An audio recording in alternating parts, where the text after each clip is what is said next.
যারা যারা নকল আনছো সবাই নকল বের করে লেখা শুরু করো। আমি যদি কারো কাছে নকল না পাই তাহলে কিন্তু একদম খাতা নিয়ে যাবো। সবাইকে বাধ্যতামূলক নকল দেখে দেখে পরীক্ষা দিতে হইব, ঠিক আছে? চুপচাপ কইরা কোনো পরীক্ষা দেওয়া যাইবো না, মাছের বাজারের মতো চিল্লাচিল্লি কইরা পরীক্ষা দিতে হইব।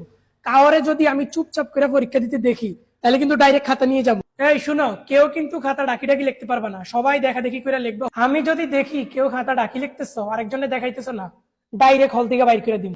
এই ছেলে, দেখি দেখি তোমার নকল দেখাও। নকল আনো নাই? আমার ক্লাস থেকে এখনই বাইরে হও। সবাইকে আমি প্রথমে বলে দিছি যে নকল ছাড়া এখানে পরীক্ষা দেওয়া চলবো না। এখনই ক্লাস থেকে বাইরে হও। পরীক্ষায় স্কুল ড্রেস পরে আসা ইম্পর্টেন্ট না, তোমাকে সুন্দর সুন্দর নায়কের মতো জামা কাপড় যেগুলো আছে ওগুলা পরে আসবা। তোমরা চাইলে তোমাদের চুল বড় বড় করে কাটতে পারো, স্টাইলিশ করে কাটতে পারো, কোনো সমস্যা নাই। আরে চুল এই তো হইলো পোলাপাইনের সৌন্দর্য। চুল যারা ছোট ছোট রাখে ওগুলো তো হাবলার মতো দেখা যায়। চুল বড় বড় রাখবা, স্টাইল দেখে পরীক্ষা দিতে আসবা। তোমাদের পরীক্ষা মোট 3 ঘন্টা, কিন্তু তোমরা কেউ 3 ঘন্টা পরীক্ষা দিতে পারবা না, আরো বেশি পরীক্ষা দিতে হবে। 3 ঘন্টার আগে আমি যদি কাউরে হল থেকে বাইরেতে দেখছি একদম এক্সপেল করে দিব। 5 ঘন্টা, 6 ঘন্টা, 7 ঘন্টা যতক্ষণ পারো পরীক্ষা দাও। এই শুনো, আমার একটা ইম্পর্টেন্ট কল আসছে, আমি বাইরে থেকে আসতেছি, কথা বললাম। কাউরে যেন আমি চুপচাপ পরীক্ষা দিতে না দেখি। সবাই চিল্লা চিল্লি করে হই হুল্লোড় করে পরীক্ষা দিবা।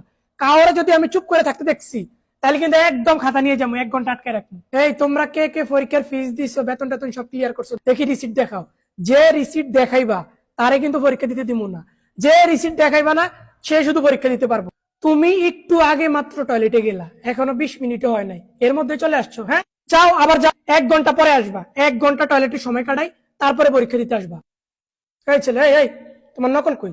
দেখো, তোমাদেরকে এক কথা কয়বার বুঝাবো যে নকল ছাড়া পরীক্ষা দিও না, নকল দেখে দেখে পরীক্ষা দাও। এখন যদি ম্যাজিস্ট্রেট আসে আমাদেরকে কত কথা শুনাইবো। এই ছেলে, তুমি চুপ করে বসে আছো কেন? চিল্লা চিল্লি করো।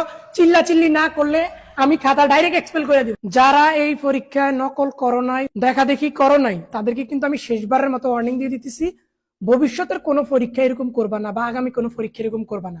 আমার ক্লাস দেখে শুধু এই ক্লাসে পার পাইয়া গেছে। সব শেষে তোমাদেরকে একটা উপদেশ দেই, শুনো।